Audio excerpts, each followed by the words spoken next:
Hello everyone, Trophy Wine Hunter. Welcome back to my YouTube channel. Today I'm doing a video on the 2020 Bordeaux Vintage. I'm doing this deep dive into this vintage because in Vancouver or in BC, we have the release of the Bordeaux 2020 Vintage. So I thought I'd do a couple of videos. First to just go through the vintage, a deep dive into the vintage, and then secondly to go through for our BC viewers those wines have some value to purchase this year. How I go about this when I do a deep dive is I look into a number of articles and then make my own conclusions on this. So this is kind of a culmination of a bunch of different reading that I did. I looked at Wine Spectator, I looked at James Suckling, I looked at Cellar Tracker, I looked at Forbes magazine and different sources to just kind of piece together the vintage and kind of my take on the vintage. So first of all, let's start by what would be like ideal conditions for Bordeaux. And so for Bordeaux, you have to remember we have the left bank, which is mostly Cabernet Sauvignon dominant, and the right bank, which is mostly Merlot dominant. And so there is a little difference in terms of the ripening and the abilities of the both grapes. So Cabernet Sauvignon, generally speaking, ripens later and needs a little bit hotter conditions. Merlot, a lot of it is grown in clay-based soil, so it does a little bit better in really wet years than Cabernet Sauvignon, and it's more early ripening. So generally speaking, what you want to see in an ideal situation, the winter should be pretty cold, so you don't get to harvesting or ripening too quick. It doesn't start too quickly. So it should be fairly cold, but not really, really cold.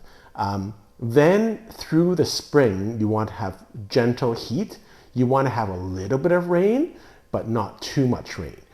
Because if it's too rain, it's going to get things moldy. There's a chance of mold and things like that. Then in the summer, you want, again, very constant, long, hot temperatures, generally hot temperatures.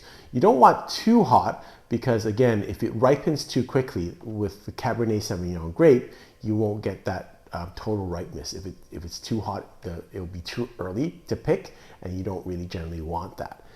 Added to this, there is the chance of hailstorms in Bordeaux, and that could happen anytime, but generally in the later part of the summer, or it's kind of midsummer, later part of summer, not really in spring, generally speaking.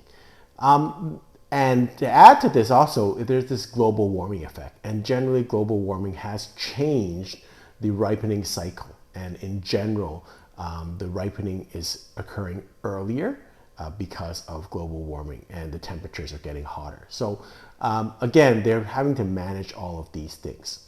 Okay, so let's go to what happened in 2020.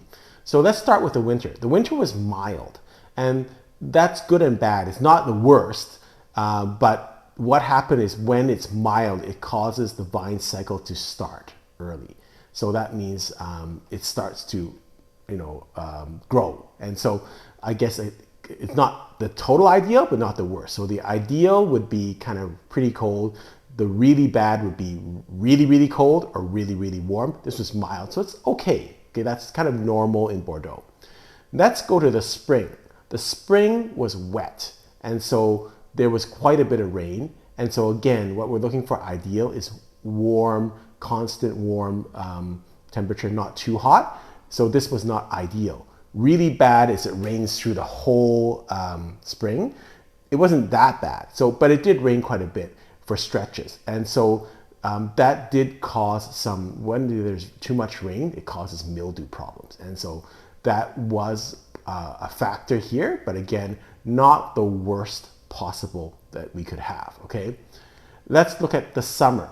The summer was quite nice, actually. It was hot and dry, and so that was quite good. And I guess it kind of soaked up some of the rain. There was a little bit of rain, maybe a little bit more than we would want in the spring, but because it was kind of hotter in the summer, that was okay because the vines were still kind of had that storage of some water. So I think the summer was quite good. And then let's talk about hail. There was a bit of hail. It happens every year. Again, not the worst situation, not the best situation, but in general, I would say overall, the climate conditions were generally pretty good. Not the best vintage, and that's why you'll see that most people rate this not as good as the 2018 and 2016 vintage in terms of the climate. And we'll talk about probably 2022 in a future video. But just compared to those other vintages, 2016 and 2018, I don't think it was as good in terms of the climate. So in general, what that means about the vintage is that it was a decent vintage, but probably the yields were not as high as in a typical year, so probably between 10 to 25% lower. And there was three problems in terms of why the yield was lower. One was mildew, because it was raining in the spring, so there was a bit of mildew, and that kind of affects the crop and the yield. The second thing is because you had a hot summer and a early season when the winter was mild and you had rain. So actually the grapes grow, it was a very nice season for grapes to grow nicely. The problem with that is the Cabernet Sauvignon grape likes to harvest late. So it's too good. And so for Cabernet Sauvignon, it probably ripened too early. And that means the berries were smaller, and that means you're gonna get less fruit. And so that's why your yield is lower. And the third issue is that because it was a hot summer, which was good, and into the autumn it was still hot, there's transpiration of the grapes, which means there's water loss through evaporation, and again makes the ratio of juice to skin lower. And again, that affects the yield. So overall, that means it was a good vintage, but again, the yields were low. Because it is a early ripening vintage, that means probably if you were going to guess, the Merlot-based grapes or the right bank wines would be a little bit better than the Cabernet Sauvignon grapes. And because they're early ripening, you would expect that there's perhaps a bit of herbaceousness in the wines that will come out early, and I'll be interested to taste them when I do taste them, if I can spot that in the Cabernet-based wines and long term, which is not a flaw, but is something that some people don't like in Cabernet Sauvignon. It's not a flaw, it's a characteristic that happens in Cabernet Sauvignon. It's just not a taste that people associate with Cabernet Sauvignon, so it's a little strange. You'll hear a lot of talk about this, particularly in 2022, where wine critics and even winemakers are saying, well, it's early ripening, but we've adapted. The grapes have adapted. And while that is true to a certain extent, while that is true in terms of the technology is way better than in the past, I don't think you actually can adapt that quickly. So I think wine growers are doing their best to adapt to the situation. Definitely because of global warming, the grapes are ripening earlier, and that's causing them to change a little bit in terms of their blends. Probably probably the grapes are kind of varying or adjusting to this, but again, with nature, that doesn't happen overnight. I don't think they're going to adjust over 4 years. So it's going to take some time. And likewise, winemakers are just getting around to this concept of hotter weather, early ripening. So they're kind of in a limbo phase where they're experimenting. I think they are dealing with it, but to say that they've mastered it is, I think, an overstatement. So they're trying to make the best of the situation, which is it's changing environment. It's difficult. It's not as easy as before because things are changing. But I think that's why you go to quality producers, because they will have the best resources, they will have the most money, they will probably have the most creative minds to deal with it. So I think that's why you do see the flight to quality, and you will see better wines getting better and kind of okay wines probably falling back a bit. And that gap between really good Bordeaux wines and kind of okay Bordeaux wines, I think is going to increase as we see this is a different different environment now. And that is why that you want to, that is one reason I would say that you would probably want to go to, growth wines or growth equivalent quality wines, like in the right bag. So in my mind, what this means to me is that for this season, it's going to be expensive for external reasons, not just because the quality is good. The quality is okay.